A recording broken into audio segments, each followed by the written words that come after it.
الحمد للہ رب العالمین والصلاة والسلام علی رسولہ الکریم اما بعد۔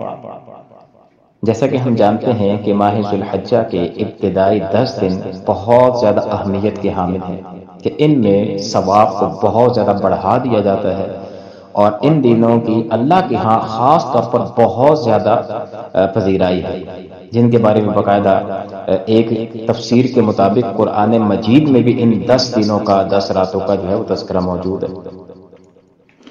تو آج انشاءاللہ عز و جل خاص طور پر یوم عرفہ کے حوالے سے چند ایک گزارشات پیش خدمت ہے۔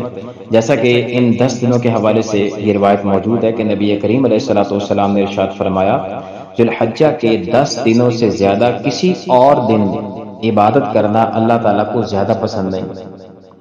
ان میں سے ہر دن میں روزہ رکھنا 1 سال کے روزوں کے برابر، اور اس کی راتوں میں سے ہر رات میں قیام کرنا لیلۃ القدر کے قیام کے برابر۔ یہ ترمذی شریف کی روایت ہے۔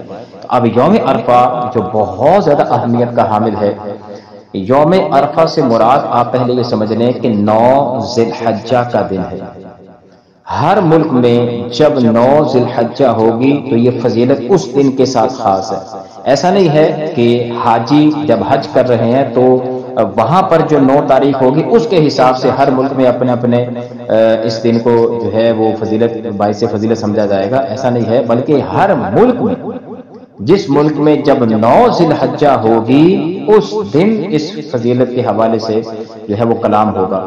جیسے مثال کے طور پر اگر یہاں ملک پاکستان میں 10 تاریخ اتوار کو آتی ہے، سنڈے کو، تو یوں سمجھ لیں کہ اب ہفتے والے دن 9 ذی الحجہ ہوگا۔ تو اب یہ جو فضائل بیان کیے جائیں گے یہ ہفتے والے دن کے اعتبار سے ہے۔ یہ نہیں ہے کہ اگر سعودی عرب میں جمعے کو ہو گیا ہے 9 تاریخ وہاں پہ تو ہم یہاں جمعے کو مناتے ہیں، نہیں، ہمارے ہاں 9 تاریخ اگر ہفتے کو ہے تو ہفتے والے دن یہ فضائل ہو، یہ پہلے ذہن میں رکھیں، کیونکہ بارہا یہ سوال کیا جاتا ہے۔ تو اس دن کے حوالے سے حضرت جابر رضی اللہ تعالی عنہ بیان کرتے ہیں، نبی کریم علیہ السلام نے ارشاد فرمایا، تمام ایام میں افضل یوم عرفہ ہے، یعنی تمام دنوں میں جو افضل دن ہے وہ یوم عرفہ ہے۔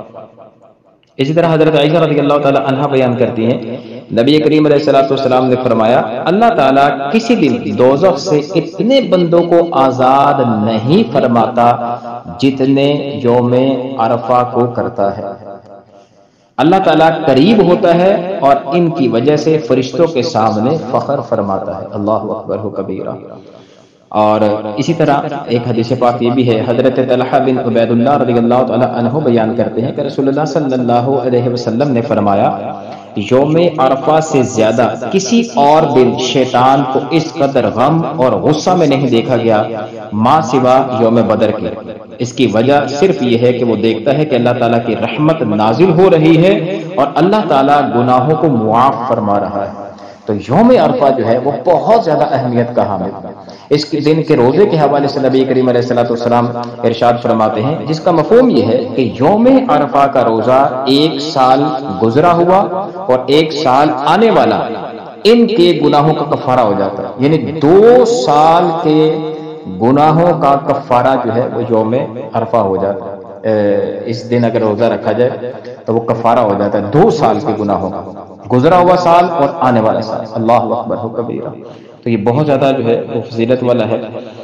اللہ عز و جل سے دعا ہے کہ اللہ تعالی ہمیں اس دن کی بلکہ ان 10 دنوں کی خوب جو ہے وہ قدر کرنے کی توفیق عطا فرمائے، تعظیم کرنے اور زیادہ سے زیادہ عبادات کو ادا کرنے کی توفیق عطا فرمائے۔ بالخصوص یوم عرفہ کا روزہ ضرور رکھیں، اس میں بہت زیادہ برکتیں ہیں، بہت زیادہ ثواب ہے، اور اس دن کو خاص اہمیت جو ہے وہ حاصل ہے۔ اللہ عز و جل ہم سب کو اس پر عمل کرنے کی توفیق عطا فرمائے، آمین یا رب العالمین۔